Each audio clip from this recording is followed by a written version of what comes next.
Hello guys, I hope कि आप अच्छे होंगे। चलिए, आपका जो कहना था कि 12th क्लास के most important objective question chapter by chapter कर दीजिए सर, तो मैंने आपकी बात माना और इस तरह से मैंने आपको 12th क्लास के फिजिक्स का फर्स्ट चैप्टर आपके सामने लेकर आया हूं और मैं इसी से हर एक चैप्टर का ऑब्जेक्टिव और सब्जेक्टिव क्वेश्चन मैं इस यूट्यूब चैनल पर अपलोड करता रहूँगा, मैं सिर्फ आपके लिए। ठीक है, तो देखिए, बिहार बोर्ड 2023 जो इंपॉर्टेंट होने वाला जो एग्जाम है जो है हमारा, उसके लिए इंपॉर्टेंट ऑब्जेक्टिव क्वेश्चन आपके लिए ढूंढ कर लाया हूं, जो बहुत बार पूछा जा चुका है। ये अगर आप मेरे इस YouTube चैनल पर आपको देख लेते हैं तो आपको वादा के साथ करता हूं कि आपका 95% से ज़्यादा मार्क्स नहीं आया सिर्फ फिजिक्स में, तो मैं इस चैनल को डिलीट कर दूंगा। आपको विश्वास है क्योंकि मैंने बहुत ही सारा इंपॉर्टेंट ऑब्जेक्टिव क्वेश्चन लाया जो ज़्यादातर पूछेंगे 2008 से अब तक के मैं क्वेश्चन लेकर आया हूँ। ठीक है, तो इसको बस इस चैनल से जुड़े रहो। और यस, मैं आपको बता देता हूँ कि मैं एक चैप्टर का ऑब्जेक्टिव और सब्जेक्टिव दोनों क्वेश्चन को सोल्यूशन करवाऊंगा। ठीक है ना,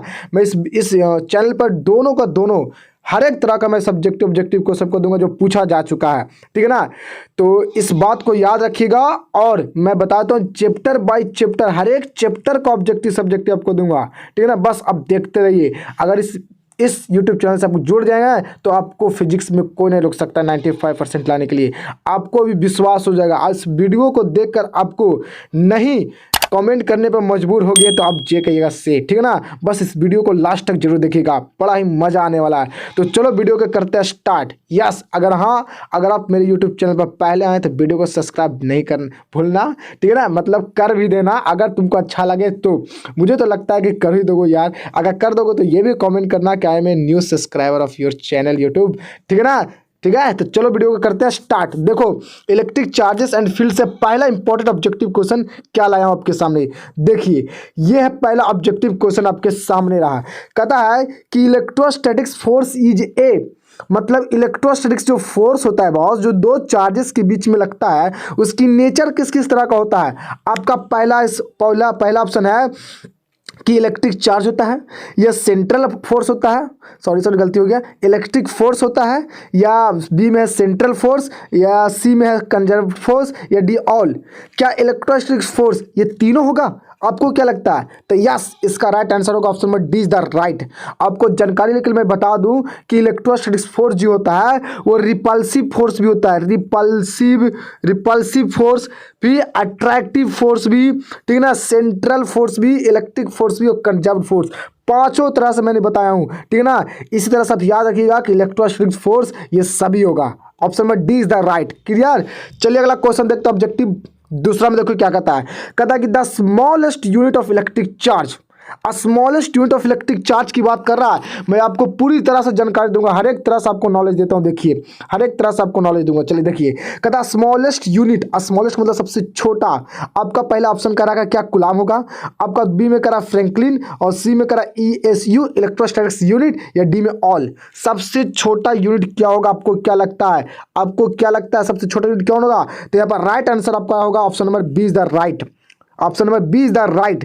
देखिए, मैं आपको जानकारी के लिए बता दूं कि जो इलेक्ट्रिक चार्ज, जिसको लोग क्यू बोलते हैं, इलेक्ट्रिक चार्ज का जो यूनिट होता है वो कुलाम होता है। क्या होता है? कुलाम। क्लियर है?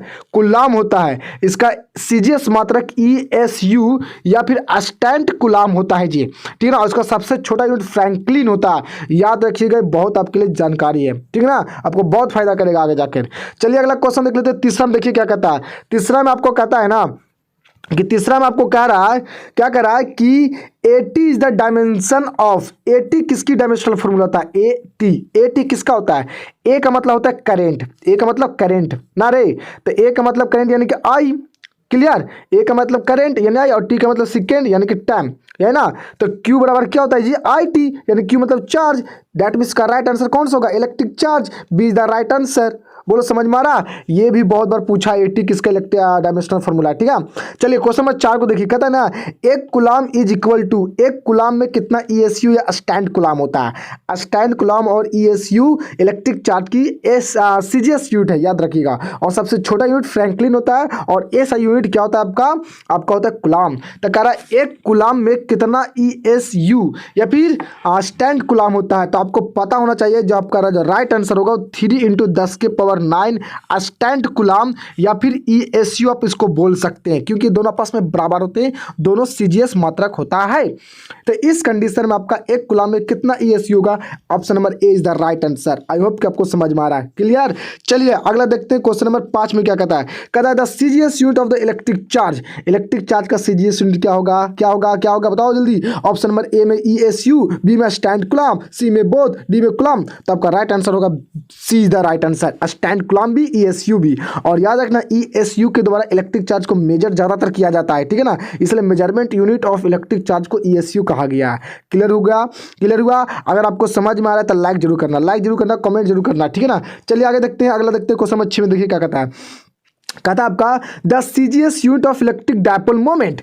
इलेक्ट्रिक डायपोल मोमेंट का आप पहले आपको पता तो होना चाहिए कि इलेक्ट्रिक डायपोल मोमेंट होती क्या है।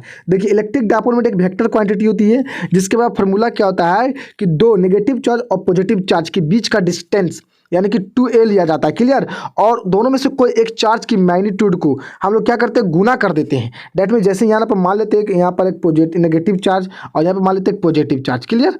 तो ये दोनों के बीच में जो सेपरेटेड है ना, इसको हम लोग बोलते हैं हम लोग इलेक्ट्रिक डायपोल मोमेंट। अगर दोनों को गुना कर दे तो मतलब कहने का मतलब एक चार्ज लेंगे, एक क्या लेंगे हम लोग? एक चार्ज लेंगे, एक यहाँ पर चार्ज लेंगे, Q होगा, Q इंटू 2a होता है, ठीक है ना। इलेक्ट्रिक डायपोल मोमेंट की फॉर्मूला यानी कि it is defined as the product of, ठीक है ना, नियर वन चार्जेस, ठीक है ना, and distance between them charges. दोनों चार्जेस के बीच का डिस्टेंस और कोई भी एक चार्ज का मैग्नीट्यूड को गुना कर देंगे तो इलेक्ट्रिक डायपोल मोमेंट मिल जाएगी। तो इस तरह से इलेक्ट्रिक डायपोल मोमेंट बना होता है Q इंटू 2 है, और 2 एक डिस्टेंस था, डिस्टेंस का होता है मीटर। क्लियर बोलिए? और Q का होता है कितना? कुलाम। तो कुलाम मीटर इसका CGS मात्रक होगा? नहीं, CGS मात्रक कुलाम मीटर नहीं है। कुलाम मीटर जो है ना, कुलाम और मीटर जो है वो ऐसा ही मात्रक है इलेक्ट्रिक डायपोल मोमेंट का, लेकिन CGS मात्रक इसका क्या होगा? तो आपका राइट आंसर होगा B is the right, debye होगा, debye the right answer electric dipole moment को।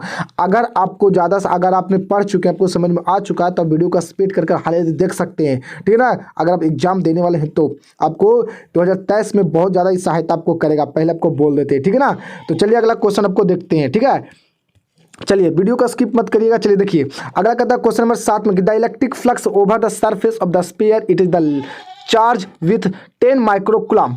कहता है 10 माइक्रोकुलम। कहता है नहीं कि इलेक्ट्रिक फ्लक्स क्या होगा एक सरफेस ऑफ द स्फीयर। ध्यान देखिए स्फीयर के, ठीक है ना, ओवर स्फीयर के ऊपर से निकलने वाला इलेक्ट्रिक फ्लक्स कितना होगा?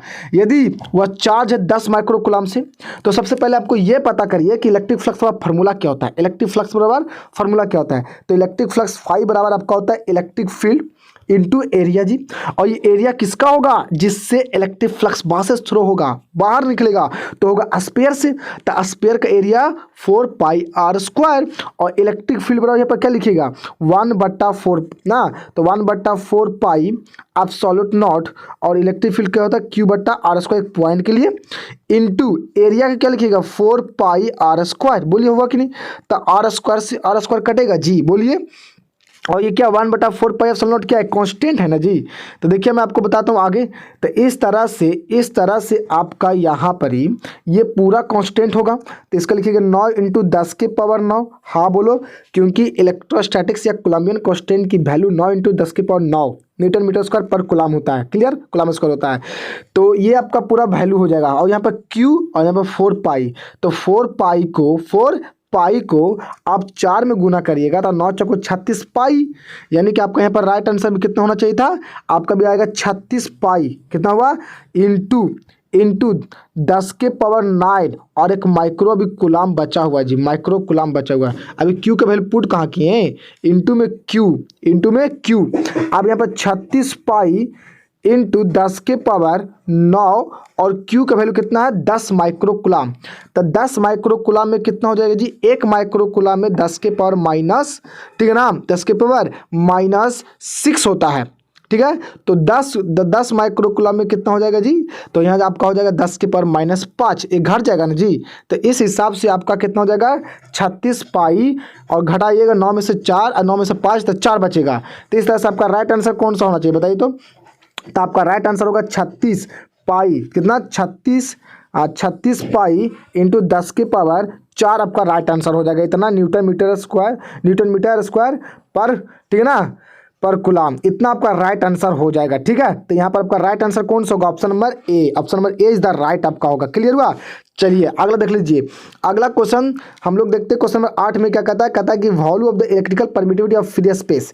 फ्री स्पेस का इलेक्ट्रिकल परमिटिविटी कितनी होती है? तो आपको पता होना चाहिए कि 8.85 इंटू 10 के पावर -12 फराइड पर मीटर, या मीटर पर जाएगा तो मीटर इनवर्स, या फिर कूलम स्क्वायर पर न्यूटन मीटर स्क्वायर लिख सकते हैं। क्यों? क्योंकि electrical permittivity of free space का ये यूनिट होता है, दोनों यूनिट, फराइड पर मीटर या फिर आप बोल सकते हैं इसको कूलम स्क्वायर पर न्यूटन मीटर स्क्वायर। समझे? ये आपका किसका यूनिट होता है? Electrical permittivity of free space का। तो यहाँ पर आपका राइट आंसर कौन होगा? तो ऑप्शन नंबर आपका यहाँ पर राइट जो होगा सी इज आपका राइट आंसर हो जाएगा। ठीक है, इसको याद रखिएगा, बहुत इंपॉर्टेंट है। मैं आपको पहले बोल चुका, जितना भी है मैं आपको करा रहा हूँ सब के सब पूछा जा चुका है। ठीक है ना। चलिए अगर देखते हैं क्वेश्चन नंबर 9 में क्या कहता है। कहता है value of electrostatics constant. Electrostatics constant की वैल्यू कितनी होती है? इलेक्ट्रोस्टैटिक कांस्टेंट की वैल्यू कितनी होती है? दैट मीन्स 1 जो 4 पाई एब्सोल्यूट नॉट होता है, जिसे हम लोग के भी लिखते हैं, तो इसकी टोटल वैल्यू कितनी होती है जी? तो 9 इंटू 10 की पावर 9 न्यूटन मीटर स्क्वायर पर कूलम होता है। तो इसलिए आपका यहाँ पर जो राइट आंसर होगा वो ऑप्शन नंबर 20 द राइट हो जाएगा। क्लियर हुआ? चलिए अगला देख लेते हैं। क्वेश्चन नंबर 10 में क्या कहता है? बहुत ही इंपॉर्टेंट और बहुत ही हल्का ऑब्जेक्टिव है, बस आपको समझने की जरूरत है। कहता है the electric field intensity at any point on the surface of A charge conductor. कहता है एक चार्ज कंडक्टर, क्लियर, जैसे मैंने एक प्लेट सीट लेता हूँ, एक प्लेट सीट ले लिया, क्लियर, इस तरह से मैं एक प्लेट सीट ले लेता हूँ। देखिए ये एक प्लेट सीट हो गया, तो इस प्लेट सीट चार्ज है पूरी तरह से, तो इससे इलेक्ट्रिक फील्ड इंटेंसिटी कैसे होगा एक पॉइंट पर? तो आप कॉस बोलिएगा परपेंडिकुलरली, क्योंकि इलेक्ट्रिक फील्ड लाइन्स की प्रॉपर्टी में आप पढ़े होंगे कि एक प्लेट सीट से, चार्ज प्लेट सीट से इलेक्ट्रिक फील्ड हमेशा परपेंडिकुलरली निकलता है। तो यहाँ पर आपका राइट आंसर कौन जो होगा? परपेंडिकुलर हो जाएगा सरफेस के, option number 20 the right. Clear? चलिए अगला देखते हैं। क्वेश्चन नंबर 11 में क्या कहता है? कहता है कि when an electric dipole moment is placed in an uniform electric field it experience eight A torque. कहता है इसमें क्या कहता है? कहता है कि when an electric dipole moment is placed in an uniform electric field, मतलब जैसे में एक इलेक्ट्रिक फील्ड, ये इलेक्ट्रिक फील्ड, ठीक है ना। अब इसमें एक मैंने क्या रख दिया? इलेक्ट्रिक डायपोल मोमेंट रख दिया। देखिए ये मैंने एक इलेक्ट्रिक डायपोल रख दिया, एक -q वाला, एक यहाँ पर +q वाला, दोनों के बीच का डिस्टेंस 2a है। तो इस पर क्या लगता है? टॉर्क, मतलब ये एक बार इन्हें फोर्स लगता है, एक विपरीत दिशा में इन्हें फोर्स लगता है, जिसको उसको घुमाना चाहता है, ठीक है ना। ये थीटा एंगल पर है, तो इस पर एक टॉर्क लगता है। उस टॉर्क की फॉर्मूला क्या होता है? आपको पता होना चाहिए, P sin थीटा होता है, समझे? P sin theta. तो यहाँ पर आपका राइट आंसर होगा option number A is the right. ठीक है ना। टॉर्क पर पी बी साइन थीटा नहीं होता है, बी नहीं, मैग्नेटिक फील्ड कहाँ से आ जाएगा जब इलेक्ट्रिक फील्ड बोल रहा है तो, और कॉस्ट तो होगा नहीं बॉस। तो इस तरह से आपका right answer option number A is the right. Torque पर पी साइन थीटा, अगर इसको वेक्टर फॉर्म में लिखिएगा तो पी इंटू ई लिख सकते हैं, ठीक है ना, इसको वेक्टर फॉर्म में लिख सकते हैं। क्लियर हुआ? चलिए आगे चलते हैं। अगला देखते हैं क्वेश्चन नंबर 12 में क्या कहता है। आपका क्वेश्चन 12 कहता है कि the unit of electric field, electric field का यूनिट क्या होगा? इलेक्ट्रिक फील्ड का यूनिट क्या होगा? तो आपको पता होना चाहिए कि इलेक्ट्रिक फील्ड का फार्मूला आपको होता है, क्या होता है? Force upon charge, force upon charge. तो यहाँ से आप निकालिएगा तो क्या होगा? इसको लिखिएगा न्यूटन पर कूलम। तो न्यूटन पर कूलम तो ऑप्शन आपका है नहीं जी, है नहीं। आपको ए में कह रखा वोल्ट पर मीटर, बी में कह रखा फराइड पर कूलम, और सी पर कह रखा है बोथ, और डी में कह रखा वोल्ट पर मीटर स्क्वायर। तो फराइड पर कूलम थोड़ी होता है, इसको फोर्स मत समझिएगा, समझ में आ रहा बात को। तो यहाँ पर आपका राइट आंसर कौन होना चाहिए? याद करिए एक और फार्मूला, इलेक्ट्रिक ग्रेडियंट क्या फार्मूला होता है? dv बटा dr माइनस में, क्योंकि अपोजिट डायरेक्शन में होता है जिसकी वजह से होता है, ठीक है, माइनस का साइन आता है। तो dv बटा dr मतलब पोटेंशियल में चेंज, एक किसी एक डिस्टेंस पॉइंट, डिस्टेंस से वो हमें क्या देता है? The rate of change of ऐसे भी बोल सकते हैं, the change of electric potential due to distance, ठीक है ना, या फिर with respect to distance is called electric field, यानी कि v बटा r वोल्ट पर डिस्टेंस, तो वोल्ट पर मीटर होगा कि नहीं जी? तो इसलिए आपका राइट आंसर कौन सा होगा? ए इज द राइट हो जाएगा। बोलो क्लियर, समझ में आ रहा है कि नहीं? अगर समझ में आ रहा है तो लाइक जरूर करो, शेयर जरूर करो वीडियो को, ठीक है ना। चलिए अगला क्वेश्चन, चलिए देखिए अगला क्वेश्चन क्या कहता है आपका। क्वेश्चन नंबर देखिए 13 में क्या कहता है? कहता है ना 13 में आपका कि the electric field intensity inside a hollow conductor sphere, एक क्या स्फीयर है जो खोखला है, क्लियर, और इसके, ठीक है ना, इसके अंदर इलेक्ट्रिक फील्ड इंटेंसिटी क्या होगा? तो आपको पता होना चाहिए कि इसके अंदर जो इलेक्ट्रिक फील्ड इंटेंसिटी होगा वो 0 होगा। टोटल इलेक्ट्रिक फील्ड कितना होगा इसके अंदर? 0। क्यों सर? क्योंकि गॉसेस लॉ पढ़े होंगे कि गॉसेस लॉ का कहना था कि आप वहाँ से पढ़े होंगे तो इलेक्ट्रिक फ्लक्स के बारे में बताए थे। इलेक्ट्रिक फ्लक्स बराबर क्या होता है आपको पता होना चाहिए, तो 1 बटा एब्सोल्यूट नॉट इंटू में क्या? Q नॉट, और ये चार्ज अंदर में होना चाहिए, चार्ज अंदर में होना चाहिए। अब बताइए खोखले कंडक्टर को चार्ज करिएगा जी, तो क्या वो चार्ज बूढ़ा का क्या खोखले कंडक्टर के अंदर चल जाएगा कि सरफेस पर रहेगा? तो अंदर में जब कोई चार्ज ही नहीं तो कोई फ्लक्स ही नहीं बनेगा, और जब कोई फ्लक्स ही नहीं बनेगा तो इलेक्ट्रिक फील्ड कहाँ से आएगा? तो इस हिसाब से आप कह सकते हैं ना कि कंडक्टर एक हॉलो कंडक्टर के अंदर कोई भी इलेक्ट्रिक फील्ड नहीं आता। बोलिए क्यों? आप कहिएगा सर यहाँ से इलेक्ट्रिक फील्ड कैसे निकलेगा? तो भाई ई होता है ना, ई इंटू ए होता है ना इलेक्ट्रिक फ्लक्स, यहाँ से ई निकालिएगा कि नहीं? तो ये निकालना तो प्रयास करिएगा, लेकिन चार्ज तो अंदर में है ही नहीं, तो पूरा जीरो हो जाएगा ना। तो इस तरह से ना चार्ज है, अगर चार्ज है ही नहीं अंदर में तो इस कंडीशन में क्या होगा? इलेक्ट्रिक फील्ड ही नहीं होगा। आपको इसी लेवल से आप पढ़े होंगे, क्या पढ़े होंगे? Electrical shielding, electrostatic shielding.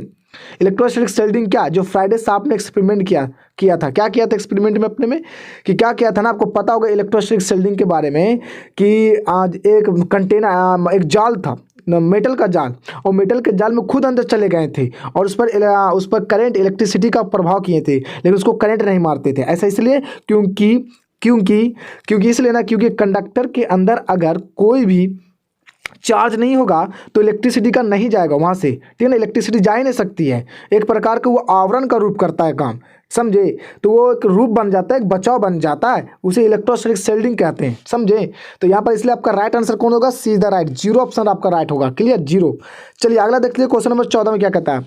Surface charge density of a conductor. यहाँ पर आपका कंडक्टर है, थोड़ा सा आपका मिस्टेक है, यहाँ पर आपका कंडक्टर है, थोड़ा सा लिखने में दिक्कत हो गया।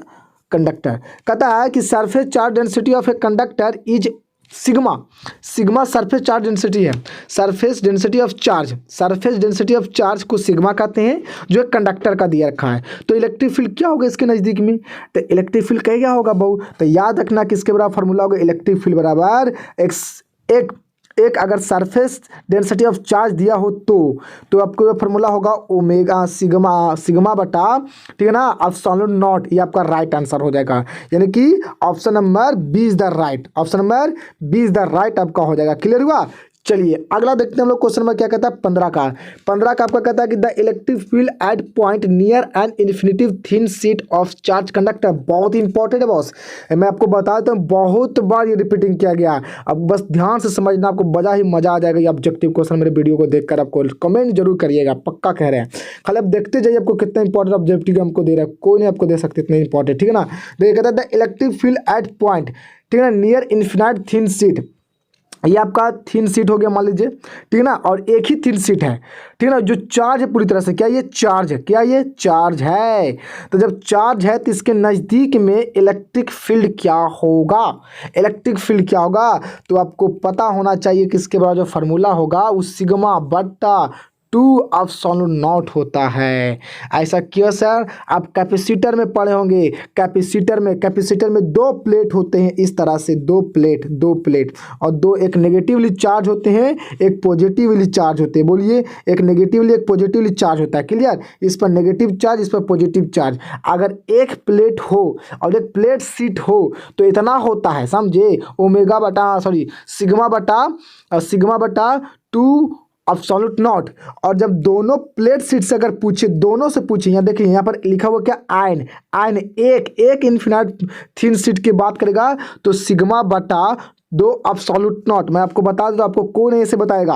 और अगर ये दोनों यहाँ पर एक की बात नहीं करता, यहाँ पर कहता खाली डायरेक्ट बोलता कैपेसिटर करके, ऐसे भी पूछ सकता है जी कि कैपेसिटर प्लेट पर इलेक्ट्रिक फील्ड टोटल कितनी होती है। तो याद रखिएगा उस कंडीशन आपको बोलना पड़ेगा सिग्मा बट्टा एब्सोल्यूट नॉट 2, ये होता है टोटल, ठीक है ना। तो इसलिए आपका राइट आंसर होगा कि एक थिन प्लेट पर कितनी होती है, तो ये आपका राइट आंसर होगा सिग्मा बट्टा 2 absolute nought. Option number C is the right. Clear हुआ? चलिए आगे देख लेते हैं क्या कहता है 16 का। कहता है 16 में व्हाट इज द चार्ज, ठीक है ना, what is the charge the weight of a body which is the charge by rubber ring. कहता है ना व्हाट इज द, ठीक है ना, वेट ऑफ ए बॉडी, मतलब what is the weight of the body. यहाँ पर थोड़ा सा गलती हो गया, इसको थोड़ा सा मैं हटा देता हूँ, ये वाला, ठीक है ना, ये वाला, ठीक है ना, थोड़ा सा देख लीजिए। अब आपको अच्छा लगेगा, थोड़ा टाइपिंग में मिस्टेक हो गया। कहता है what is the weight of a body which is charge by rubber ring, मतलब बॉडी को चार्ज किया जाता है। क्लियर। तो एक बॉडी को जब फ्रिक्शनल मेथड से चार्ज करेगा रब कर कर, तो उस बॉडी के मास में क्या डिफेक्ट होगा। आपको ये नहीं पूछा है, देखिए दो बॉडी मैंने यहाँ पर लिया कि ये बॉडी की ये बॉडी, और ये दोनों बॉडी को लगड़ा जा रहा है, तो ये तो नहीं पूछा है कि कौन बॉडी पर चार्ज कितना होगा। देखिए जब दो बॉडी को रबरिंग करेंगे तो एगो तो पक्का पॉजिटिवली चार्ज होगा, तो एगो नेगेटिव चार्ज होते रहेगा, ये दोनों में से कोई एक होगा। तब सवाल ये बनता है कि कोर्स पर पूछा, पॉजिटिवली भी पूछा या नेगेटिवली भी पूछा।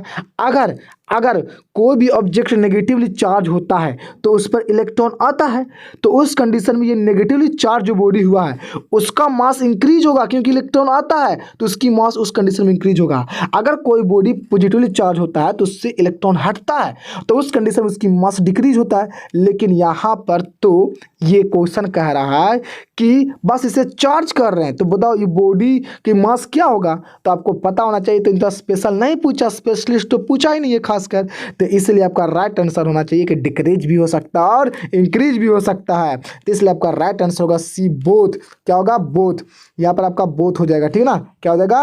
बोथ आपका सी, दोनों, मतलब वेट इंक्रीज भी हो सकता है और डिक्रीज भी हो सकता है, ए और बी दोनों, यानी कि option number see the right. और ये बहुत इंपॉर्टेंट है, ये पूछा है जी, समझे।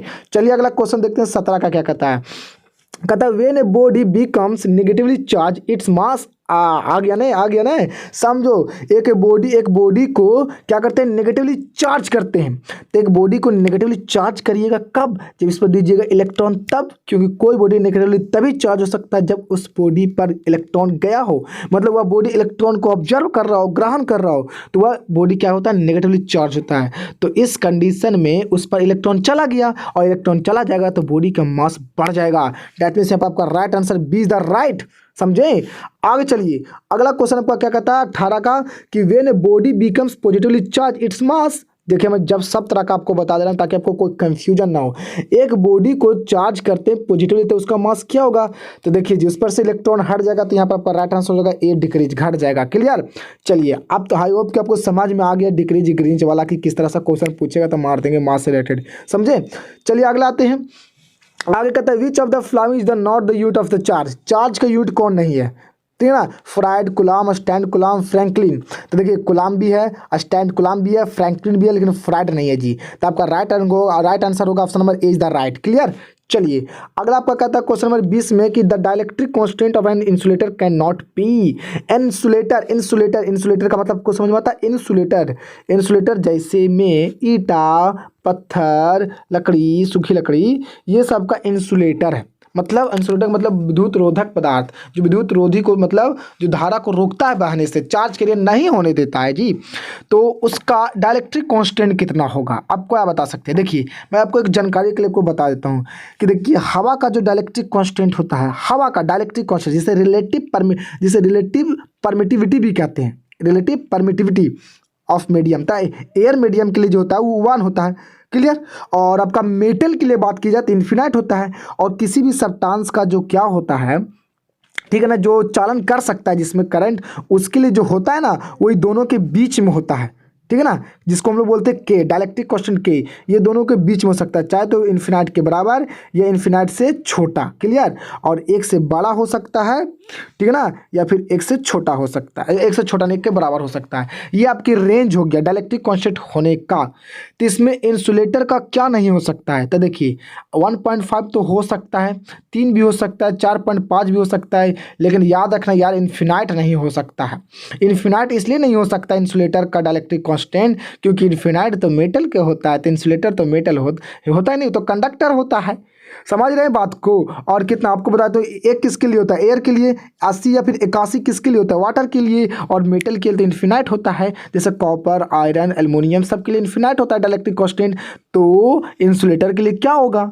1.5, 3 या 4.5 हो सकते हैं दोनों के बीच में, लेकिन इन्फिनाइट तो नहीं ना होगा। इसलिए आपका राइट आंसर होगा option number D is the right, क्योंकि ये तो होता है किसका? मेटल का। आई होप कि समझ में आपको आ गया।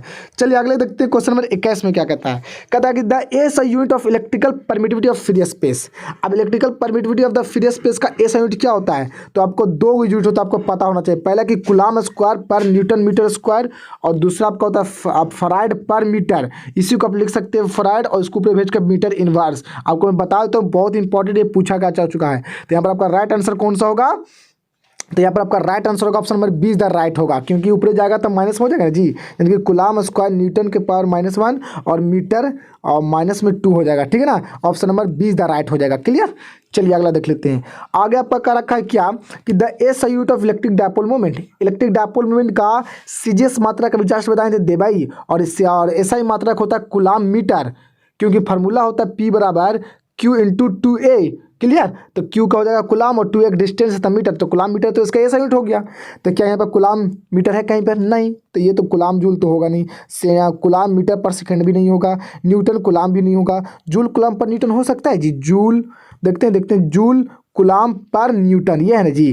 तो जूल को क्या लिख सकते हैं अब, जूल को तो आपको पता चले कि जूल को जो हमने अब लिख सकते हैं न्यूटन, न्यूटन मीटर लिख सकते हो, कूलम पर न्यूटन, क्योंकि एक जूल बराबर 1 न्यूटन मीटर होता है। अब न्यूटन से न्यूटन कट गया तो मीटर कूलम आया, दैट मीन्स कूलम मीटर, यानी कि आपका राइट आंसर होगा option number A is the right. Electric dipole moment का यूनिट हो जाएगा जूल कूलम पर न्यूटन, क्योंकि इसको सोल्व करने से कूलम मीटर आता है। समझ में आया।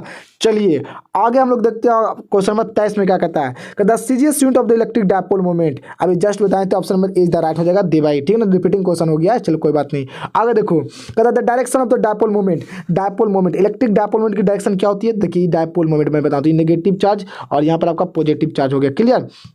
तो इलेक्ट्रिक डायपोल मोमेंट की जो डायरेक्शन नेगेटिव से पॉजिटिव होता है, आपको पता होना चाहिए। इलेक्ट्रिक डायपोल मोमेंट की डायरेक्शन नेगेटिव चार्ज से पॉजिटिव चार्ज की तरफ होता है। क्लियर। तो लिखेंगे from negative charge to positive charge, option number A is the right. Clear हुआ। चलिए अगला देख लेते हैं क्वेश्चन नंबर कितना 25 में क्या कहता है। The ratio of the electric field intensity due to short electric dipole, ठीक है ना, at equatorial line and axial line. देखिए आपका पूछ रखा है कि इलेक्ट्रिक फील्ड इंटेंसिटी आपका, तो इलेक्ट्रिक फील्ड इंटेंसिटी कहाँ पर पहला बोल रखा कहाँ पर, इक्वेटोरियल पर। तो इक्वेटोरियल पर जो क्या होता है इलेक्ट्रिक फील्ड इंटेंसिटी होता है वो के, ठीक है ना, पी बट्टा आर स्क्वायर होता है। आपको आर सॉरी आर स्क्वायर कहते हैं, आर क्यू कितना होता है, आर क्यू होता है, ये हो गया। और आपको बोल रहा है एक्सियल लाइन पर, तो इलेक्ट्रिक फील्ड एक्सियल लाइन पर क्या होता है देख लेते हैं। तो इसको होता है के पी अपॉन आर क्यू, ये होता है, लेकिन यहाँ पर 2 होता है 2p, समझे। तो ये आपका एक्सियल एंड इक्वेटोरियल लाइन पर इलेक्ट्रिक फील्ड इंटेंसिटी का फार्मूला होता है। तो आपका पूछा है कि इसकी रेशियो क्या होगा, तो इसको रेशियो कर दीजिए लीजिए। तो क्यू से क्यू कट जाएगा आर क्यू, के से के कट जाएगा, पी से पी कट जाएगा, तो 1:2 आ जाएगा, यानी कि ऑप्शन नंबर आपका कौन आपका हो जाएगा option number A is the right. बोलो क्लियर हुआ। चलिए अगला हम लोग देख लेते हैं। कहता है कि the dimensional formula of the electric dipole moment, यहाँ पर डायपोल लिखा हुआ है, थोड़ा सा मेरे ओ का स्पेलिंग में दिक्कत है, कोई दिक्कत नहीं इससे, ठीक है ना। चलिए तो देख लीजिए।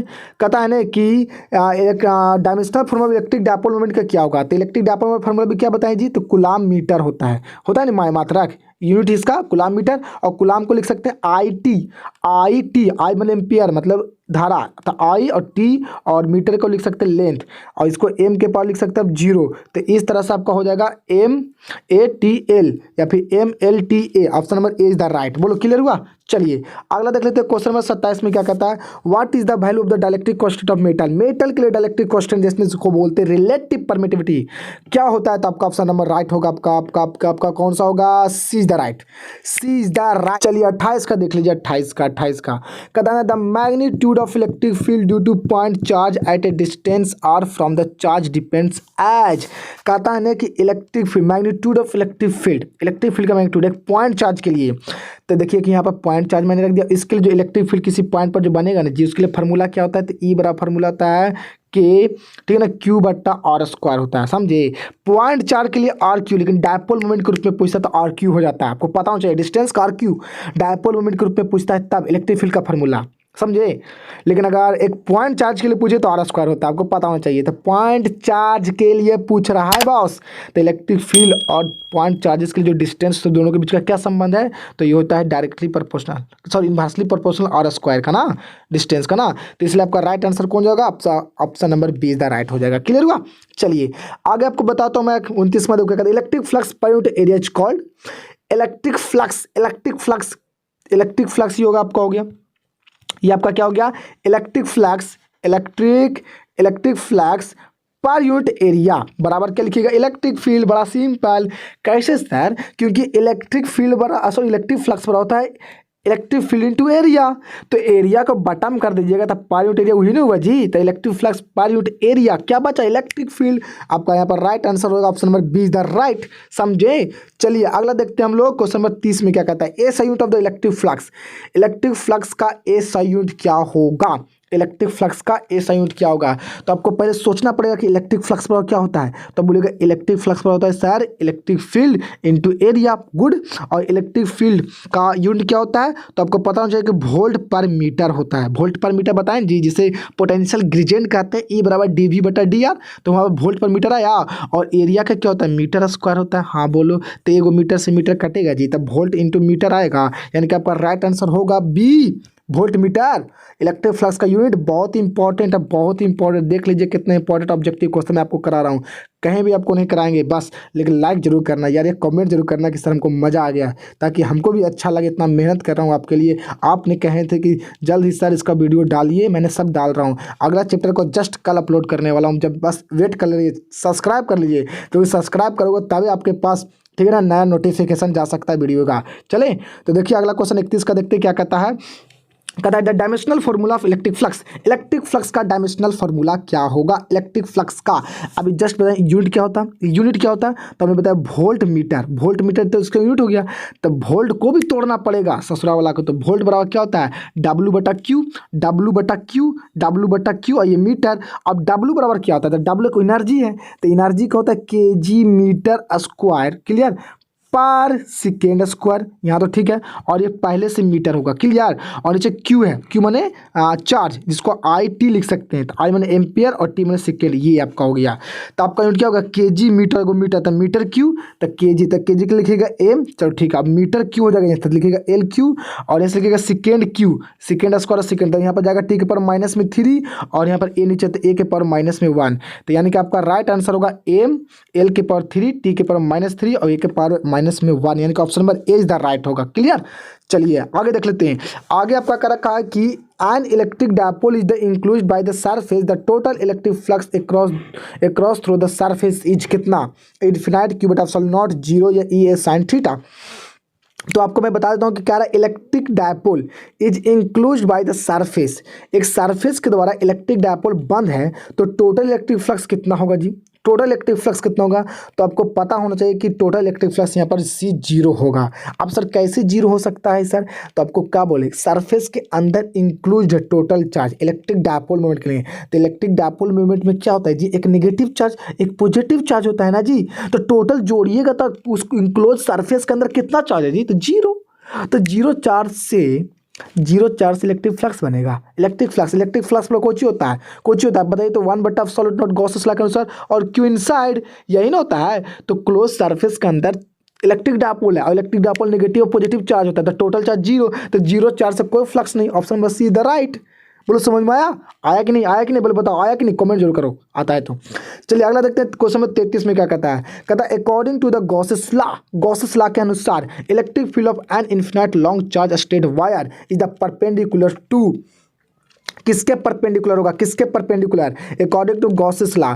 तो गॉसेस लॉ के अनुसार, किसके अनुसार, गॉसेस लॉ के अनुसार देखिए, तो आपका ऑप्शन क्या कहता है ए में कि आर, या फिर बी में आपका ऑप्शन कहता है r/r², या सी में कहता है 1/r3, या डी में कहता है 1/r। तो आपको पता होना चाहिए कि गॉसेस लॉ के अनुसार एक इन्फिनाइट स्ट्रेट वायर के लिए आपने फार्मूला निकालोगे इलेक्ट्रिक फील्ड का, क्या निकालोगे, ई बराबर फार्मूला आपका होता है 1/4 pi epsilon naught into lambda upon R, और n cap electric field vector के फॉर्म में। ये स्ट्रेट वायर लॉन्ग के लिए गॉसेस लॉ सब निकालोगे, यहाँ पर इलेक्ट्रिक फील्ड और डिस्टेंस में क्या संबंध है, तो ये देखिए और देखिए इनवर्सली प्रोपोर्शनल, आर का आर स्क्वायर करी, इसलिए यहाँ पर राइट आंसर होगा डी इज द राइट। बोलो समझ में आया, आता है तो अब जरूर लाइक करना। चले तो इस तरह से चलते हैं। अगला क्वेश्चन कहता है क्या, 34 में देखो, कहता है 34 में कि electric field inside the charge sphere shell spherical shell, तो स्फेरिकल सेल का मतलब होता है अंदर में खोखला, और खोखला के अंदर तो चार्ज रह नहीं सकता यार, ये तो पहले भी देख लिए। तो ऑप्शन नंबर बी मारो ना, बी 0 होगा, क्योंकि खोखला स्फेरिकल सेल के अंदर इलेक्ट्रिक फील्ड हो ही नहीं सकता। क्यों सर? क्योंकि खोखले सेल या फिर स्फेरिकल सेल जो खोखला, ठीक ना, तो एक स्फेरिकल सेल के अंदर चार्ज रह सकता है, सिर्फ उसके सरफेस पर रह सकता है। तो बताओ यार, जहाँ चार्ज नहीं वहाँ इलेक्ट्रिक फील्ड नहीं, क्योंकि गॉसेस लॉ तो कह चुके थे कि मेरा कहना है नियम में कि मेरा जो इलेक्ट्रिक फ्लक्स तभी निकल सकता है जब क्या होगा जी, जब वन बटा सॉल्यूट में गुना कर दीजिएगा ना क्यू इनसाइड के सब, तब यानी कि किसी भी एक सरफेस के अंदर चार्ज को गुना कर दीजिएगा 1/σ0 से, तो आपका इलेक्ट्रिक फ्लक्स निकल जाएगा। और इलेक्ट्रिक फ्लक्स निकलेगा तो आप निकाल सकते हैं यहाँ से इलेक्ट्रिक फील्ड बड़ा फार्मूला E/A करके निकाल सकते हैं। लेकिन यहाँ तो पहले चार्ज रहेगा तब ना सरफेस के अंदर, स्फेरिकल सेल के अंदर, खोखला में थोड़ी ना अंदर रह सकता है। सिंपल सी बात है, सिर्फ उसके सरफेस पर रह सकता है। तो इसलिए आपका यहाँ पर राइट आंसर होगा बी। आई होप कि आपको समझ में आ रहा है, समझे। चलिए आगे देखते हैं। आगे हम लोग देखते कहता है कि unit of surface density of charge. Surface density of charge का यूनिट क्या होता है, तो आपको मैं बता दूं, सिग्मा बराबर किसके बराबर, सिग्मा बराबर ना रे, सॉरी सिग्मा का साइन उल्टा दे रहा हूँ। सिग्मा बराबर होता है क्यू बटा एरिया। तो क्यू मतलब कुलम और एरिया का मतलब मीटर स्क्वायर, तो कुलम पर मीटर स्क्वायर आपका बी द राइट आंसर हो जाएगा। Clear. Surface density of charge का, और लीनियर चार्ज ऑफ डेंसिटी जिसको लेमदा बोलते हैं, क्यू बटा लेंथ होता है, इसका कुलाम पर मीटर हो जाएगा। और एक वॉल्यूम डेंसिटी ऑफ चार्ज होता है जिसे हम लोग बोलते हैं रो, तो रो बराबर आपका क्या होता है क्यू बटा वॉल्यूम, जिसको हम लोग कहते हैं कुलाम पर मीटर क्यू। समझे, यानी कि पहले का आपका लीनियर डेंसिटी ऑफ चार्ज, और दूसरा सरफेस डेंसिटी ऑफ चार्ज, और तीसरा आपका क्या वॉल्यूम डेंसिटी ऑफ चार्ज का फॉर्मूला है। समझे, मतलब यूनिट है। चलिए आगे चलते हैं। आगे आपका क्या रखा है 36 में कि the specific charge of electron, बहुत ही इंपॉर्टेंट है, पूछा गया आपका objective, specific charge of electron. तो स्पेसिफिक चार्ज ऑफ इलेक्ट्रॉन किसे कहते हैं, तो आपको पता होना चाहिए specific charge of electron. Specific, तो स्पेसिफिक चार्ज बराबर शॉर्ट में लिखते हैं जी, इतना लंबा काहे लिखूं क्या चलिए देखिए, स्पेसिफिक एस और चार्ज समझिए क्यू। स्पेसिफिक चार्ज बराबर क्या होता है ना, इलेक्ट्रॉन का। आपको पता होना चाहिए कि इलेक्ट्रॉन पर आवेश कितना होता है, एक इलेक्ट्रॉन की वैल्यू, और इलेक्ट्रॉन का मास कितना होता है, उसी के रेशियो को हम लोग क्या बोलते हैं, स्पेसिफिक चार्ज ऑफ इलेक्ट्रॉन। तो इलेक्ट्रॉन का कितना होता है बोले तो 1.602 इंटू 10 के पावर माइनस में 19 कूलम चार्ज होता है बाटा। अब बताइएगा हम यहाँ पर ही, अब हमको बताइएगा कि इलेक्ट्रॉन का मास तो 9.10 इंटू 10 के पावर माइनस 31 kg। क्लियर हुआ, कितना माइनस 31 kg होता है। अब इसको सोल्व करिएगा ना आपका पूरा, तो आपको पूरा सोल्व करने से आपका यहाँ पर राइट आंसर आवेगा option number 20 the right, 1.8 into 10 के पावर 11 कूलम kg इनवर्स आपका राइट आंसर होगा। क्लियर, समझ में आया। अब इसको डिफाइन भी लिख लीजिएगा कि स्पेसिफिक चार्ज ऑफ इलेक्ट्रॉन किसे कहते हैं, the ratio of the charge of electron, ठीक है ना, and mass of electron is called specific charge of electron. Clear हो गया। चलिए बहुत इंपॉर्टेंट आपका सब 2 नंबर में भी पूछ सकता है, ठीक है। चलिए अगला देखते हैं, क्वेश्चन नंबर 37 में क्या कहता है the electric charge produce around its at the rest condition. कहता है कि अगर चार्ज रेस्ट कंडीशन हो, क्यों रेस्ट कंडीशन हो, तो अपने चारों तरफ क्या प्रोड्यूस कर सकता है, तो आपको पता होना चाहिए जी, ये सिर्फ और सिर्फ इलेक्ट्रिक फील्ड प्रोड्यूस कर सकता है। इलेक्ट्रिक फील्ड इसी प्रोड्यूस कर सकता है। आपको मैं जानकारी के लिए बता देता हूँ कि अगर इलेक्ट्रिक चार्ज रेस्ट में हो तो वो केवल और केवल, ठीक है ना, इलेक्ट्रिक फील्ड ही प्रोड्यूस कर सकता है अपने चारों तरफ, ठीक है ना। अगर वो मोशन करता है तो वह, ठीक है ना, मैग्नेटिक फील्ड भी प्रोड्यूस करेगा, ठीक है ना, और इलेक्ट्रिक फील्ड भी प्रोड्यूस करेगा। लेकिन अगर वह कांस्टेंट वेरिएबल के साथ मोशन नहीं करता है, बदलते हुए मोशन करता है, स्पीड बदलते हुए, तो वह इलेक्ट्रोमैग्नेटिक वेव बनाता है, समझे। और इस कंडीशन में मेरा करंट भी पैदा हो जाएगा। तो इस तरह से आप याद रखिएगा कि रेस्ट कंडीशन में चार्ज अपने चारों तरफ केवल और केवल इलेक्ट्रिक फील्ड बना सकता है, मैग्नेटिक फील्ड नहीं बना सकता और नहीं करंट, कोई फील्ड नहीं, सिर्फ इलेक्ट्रिक फील्ड। तो इसलिए आपका राइट आंसर होगा option number A is the right, only electric field. Clear हुआ। चलिए आगे हम लोग देख लेते हैं क्वेश्चन नंबर 38 में क्या कहता है। देखिए कहता है विच इज चार्जलेस पार्टिकल्स, कौन सी पार्टिकल्स है जिस पर चार्ज नहीं होता। आपका ऑप्शन ए में अल्फा पार्टिकल्स, बी में बीटा पार्टिकल्स, सी में प्रोटॉन और डी में फोटॉन। तो आपको पता होना चाहिए कि अल्फा पार्टिकल्स पर पॉजिटिव चार्ज होता है, बीटा पार्टिकल्स पर नेगेटिव चार्ज होता है, प्रोटॉन पर भी पॉजिटिव चार्ज होता है, और ये जो फोटोन जो देख रहे हैं इन पर वो 0 कूलम चार्ज, मतलब कोई चार्ज नहीं, इसका चार्जलेस है, मासलेस भी इसको बोला जाता है फोटोन को, इस पर कोई चार्ज नहीं होता, 0 कूलम चार्ज, ठीक है ना। इसके साथ साथ फोटोन भी है, गामा भी इसी तरह से बोल सकते हैं, ठीक है ना। ये सब गामा पार्टिकल्स हो गया, फोटोन हो गया, ये सब इसी के अंतर्गत आते हैं, फोटोन के अंतर्गत आते हैं, ये सब chargeless particles. Option number D is the right आपका हो जाएगा। क्लियर। चलिए आगे देख लेते हैं हम लोग। 39 में क्या कहता है ना कि the value of the charge can not, ठीक है ना, can not on a body, यहाँ पर आपका हो जाएगा, ठीक है ना, ऑन लिखाएगा can not on a body, मतलब एक बॉडी पर चार्ज नहीं हो सकता, वैल्यू कौन नहीं हो सकता है। तो आपको पता करना पड़ेगा कि कौन नहीं हो सकता है। उसके लिए आपको एक ही चीज़ आपको बता देता हूँ, ये जो क्वेश्चन जो पूछा है क्वांटाइजेशन ऑफ इलेक्ट्रिक चार्ज से पूछा है बॉस, बहुत इंपॉर्टेंट है, क्योंकि क्वांटाइजेशन ऑफ इलेक्ट्रिक चार्ज का मतलब होता है कि किसी भी बॉडी पर से इलेक्ट्रॉन फिक्स जा सकता है और उसी से आप बता सकते हैं कि किसी भी बॉडी पर चार्ज होगा कि नहीं। तो यहाँ पर आपको पता होना चाहिए कि क्वांटाइजेशन ऑफ इलेक्ट्रिक चार्ज में क्यू बराबर आपका जो फार्मूला होता है, क्यू बराबर जो आपका फार्मूला प्लस माइनस एन ही होता है, और आपका एन बराबर जो होता है वो क्यू बटा ई होता है। क्लियर। मतलब चार्ज बटा इलेक्ट्रॉन की चार्ज, इलेक्ट्रॉन पर कितना चार्ज होता है उसको डिवाइड कर दो।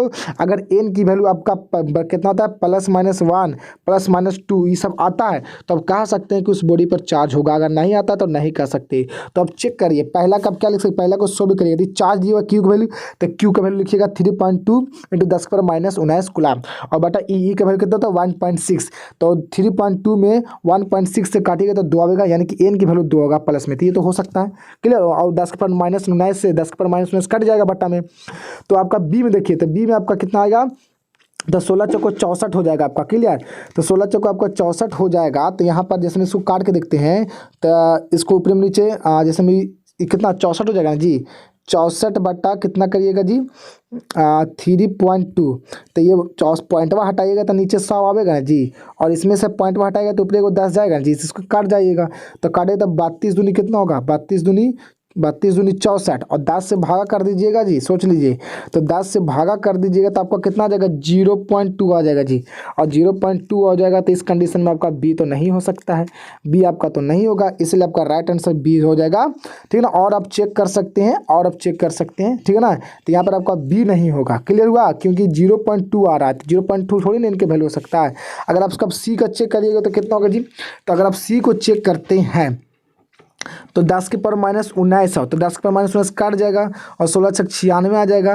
तो ये भी आपको नहीं होगा, मैं ऑप्शन गलत दे दिया हूँ। सी भी आपको नहीं होगा, डी भी आपको नहीं होगा, डी भी आपका नहीं, हाँ डी भी आपका नहीं होगा। यानी कहने का मतलब है कि आपका यहाँ पर राइट आंसर ये तीनों हो सकता है, तीनों। ठीक है ना, समझ जाइएगा। मतलब एन की वैल्यू आपको दशमलव में नहीं आना चाहिए, इस बात को ख्याल रखिएगा, क्योंकि अगर दशमलव में आ जाएगा तो वह क्वांटाइजेशन ऑफ इलेक्ट्रिक चार्ज की प्रॉपर्टी नहीं कहलाएगा, समझे। तो यहाँ पर आपका राइट आंसर होगा, ठीक है ना, बी सी डी तीनों हो जाएगा, ए को छोड़कर। ठीक है, चलिए कोई बात नहीं, समझ तो आ गया ना आपको। चलिए आगे देख लीजिए।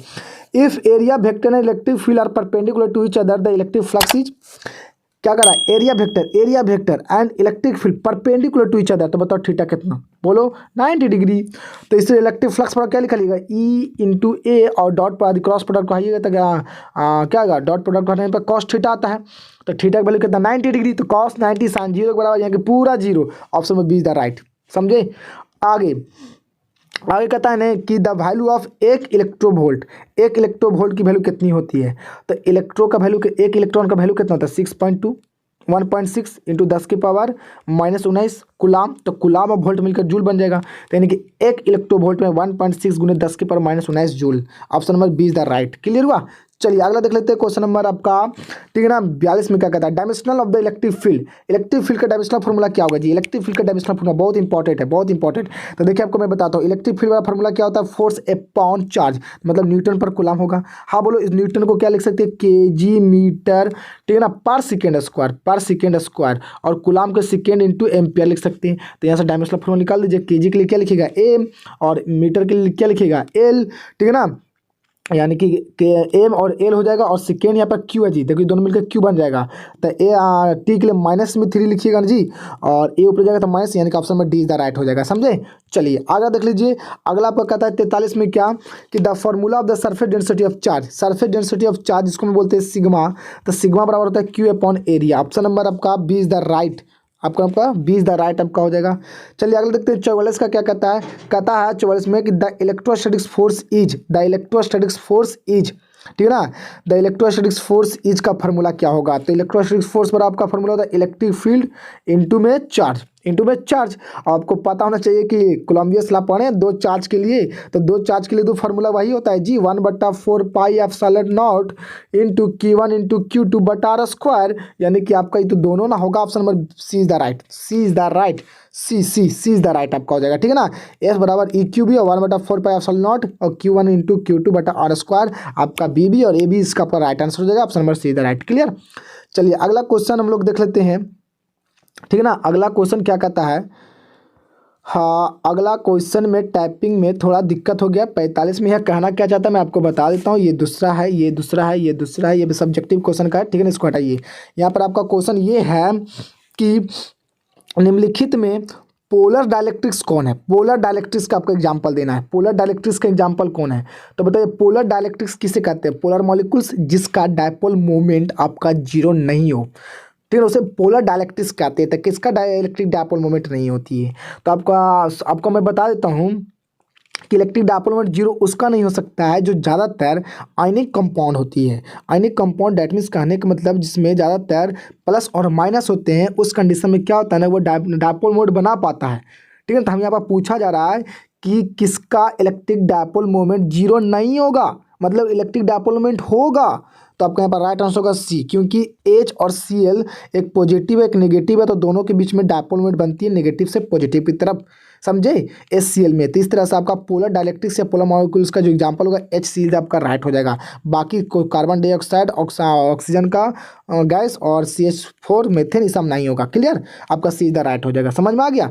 चलिए अब इस तरह से आपका मैंने आपके सामने मैं लेकर आया इंपॉर्टेंट सब्जेक्टिव क्वेश्चन, जो कि बहुत 2008 से जितना पूछा है मैंने आपके सामने ज़्यादा लाया हूँ। 2 मार्क्स में देखिए क्या क्या पूछा है हमारे आज तक में।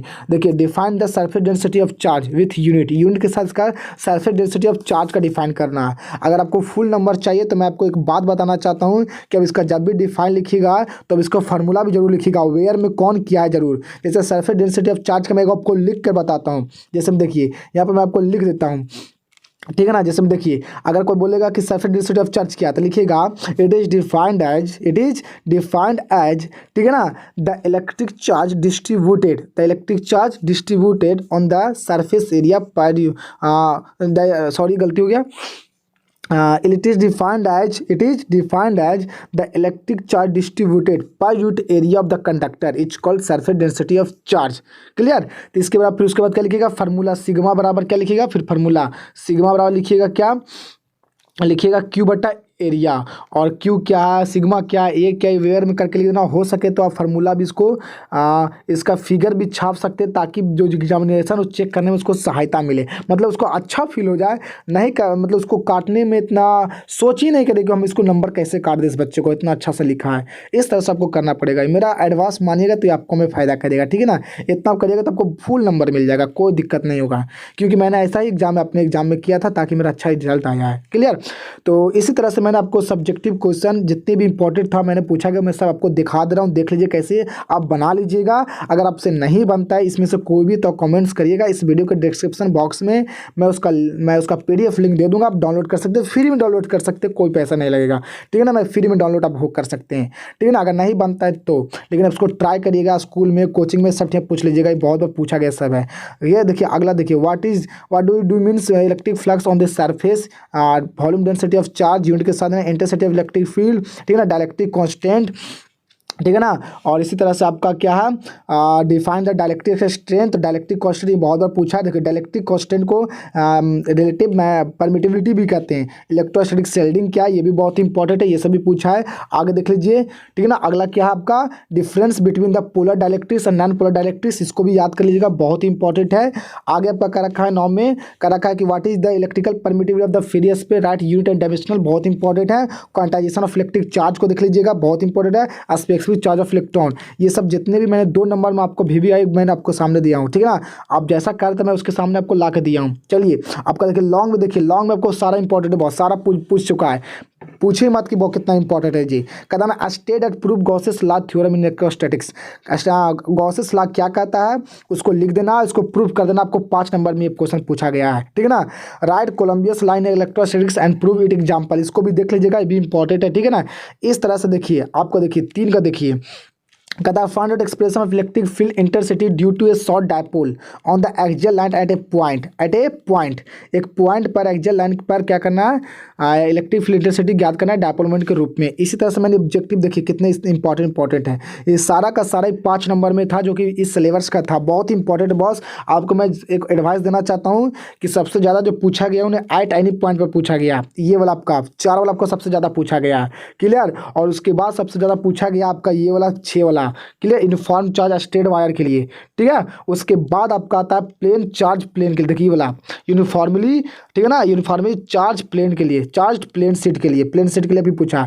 तो आपका 3 गो इस चैप्टर के एग्जाम्पल है, इंपॉर्टेंट है, ज़्यादा इंपॉर्टेंट 4 गो होता है आपका। पहला गॉसेस, दूसरा एट एनी पॉइंट पर, और तीसरा आपका चार्ज स्ट्रेट वायर, ऑप्शन मतलब 6 का, और आपका 7 का भी इंपॉर्टेंट है जी, ठीक है ना। देखिए और आपका 8वां में मैंने आपको क्या दिया हूँ, 8वां में आपको दिया हूँ find out expression of electric field intensity due to uniformly charge hollow sphere. At 3 condition इसको निकाला जाता है। ये हॉलो स्फीयर के लिए है, ठीक ना, हॉलो सेल्स के लिए, ये स्फेरिकल सेल के लिए आपको बताया गया, एक सॉलिड के लिए भी होता है। तो ये आपको इंपॉर्टेंट है, आपको इसको ध्यान में रखना है, आपको कर लेना एक बार ताकि आपको भूलना नहीं है, ठीक है ना। तो इस तरह से हम वीडियो को करते हैं समाप्त, ठीक है ना, बहुत लंबा हो गया आई होप हमको लगता है। तो क्या करते हैं, चलो इस वीडियो को करते हैं समाप्त, तब तक के लिए बने रहना इस वीडियो पर। और हाँ, आपको मैं बता देता हूँ कि जल्द ही मैं अगला चैप्टर का अपलोड करने वाला हूँ, वीडियो को सब्सक्राइब जरूर कर लेना ताकि नोटिफिकेशन सबसे पहले आपके तक पहुँचेगा। तो ठीक है, इस तरह से वीडियो को करता हूँ समाप्त, मिलते हैं अगले वीडियो में, तब तक के लिए ओके, गुड बाय।